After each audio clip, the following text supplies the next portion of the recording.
Now, another thing that I see is connected to dreams and visions and warnings is prophetic words, and I highlight these in purple.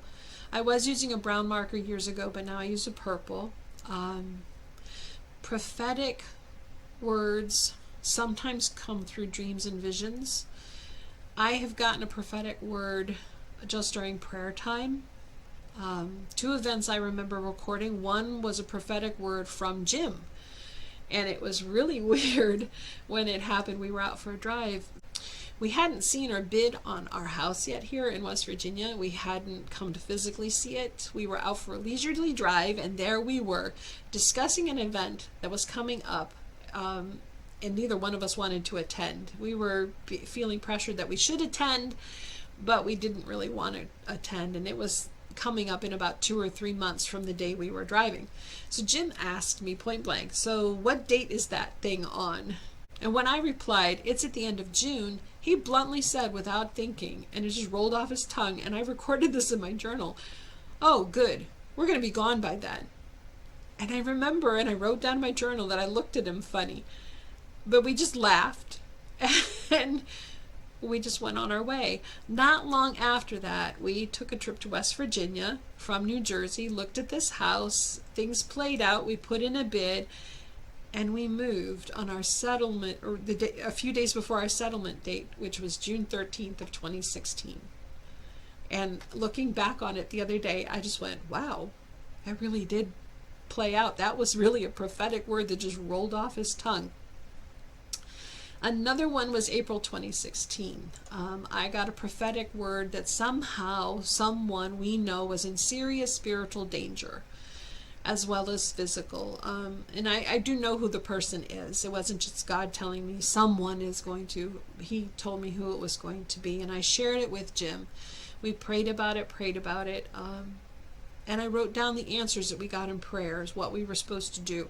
We had no idea what Yahweh was talking about at the time, what the spiritual danger and physical dangers were. We just knew we needed to pray about it, and we did. We thought all was well, and then we moved here, and a couple years later, after we moved, we found out Yahweh was spot on, and this person needed help. So he was trying to warn us we were going to see this play out, and it did, and he is still trying to work with that person and fix those circumstances. Now, final word that seems to go together are the words of wisdom and knowledge that come from me personally. Some months these seem to take up all the space in my journal because Yahweh is giving me ideas for food storage, for a pantry, or ways to help in the garden.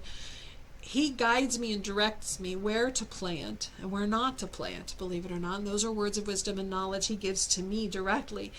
And he has been right every time. If I have planted where he said not to, things have not thrived, no matter what I do or how I take care of them. He gave me a word of knowledge about digging soil in a particular space to try and level out an area for a prayer garden. It turned out the soil I was digging was rich and wonderful. I put it into beds in the vegetable garden, and we grew better vegetables this last summer, especially in the beds that were higher in that new soil.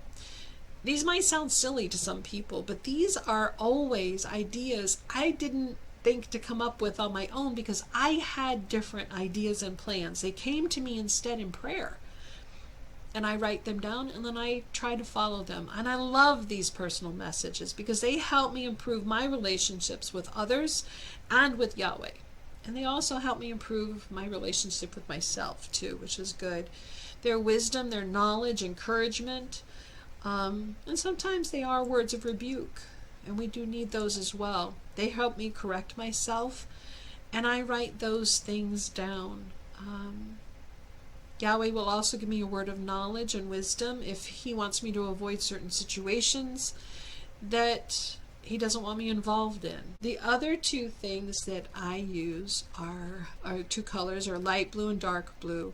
The light blue are things which have been fulfilled or have come to pass as Yahweh said they would.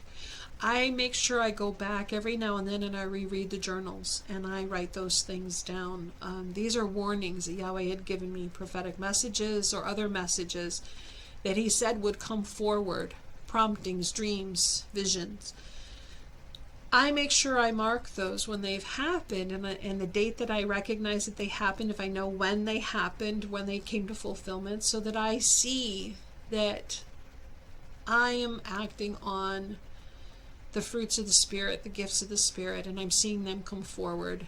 It's one example would be in healings. If I see a healing come forward that we have prayed for, that I've prayed for on War Room, I make sure to mark those things with the light blue so that I can go back and say, wow, Yahweh used me. There are signs following. And it's not for a pride thing either. It's so that I know that I'm still staying on the path and the mission, the anointing, and the calling that Yahweh gave me. And then finally, the things which are finished and completed, I discussed before, I use the dark blue marker. And I mark those with the dark blue so that I know I'm done. I don't need to go back and redo those items. So those are the colors I use to draw attention to the things I record in my journals.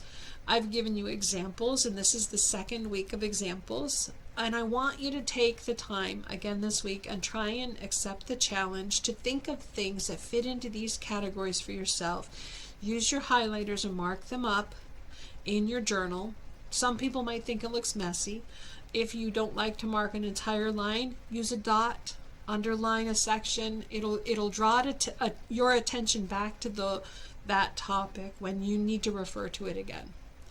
I hope that this has helped clear up some of the things that you can record in your journals.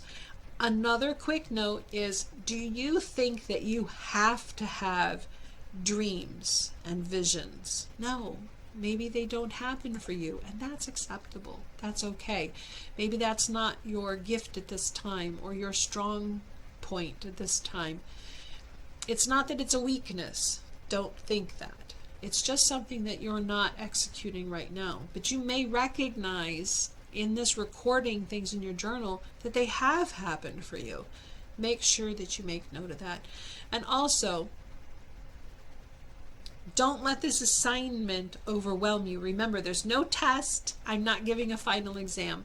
Break it up into a few little notes each day that you want to write in your journal and record them. And remember that these are so that you keep track for yourself, because they'll be a blessing in your future, or for those who will read at some point in time as well. And I hope that this has blessed you. Blessings and shalom.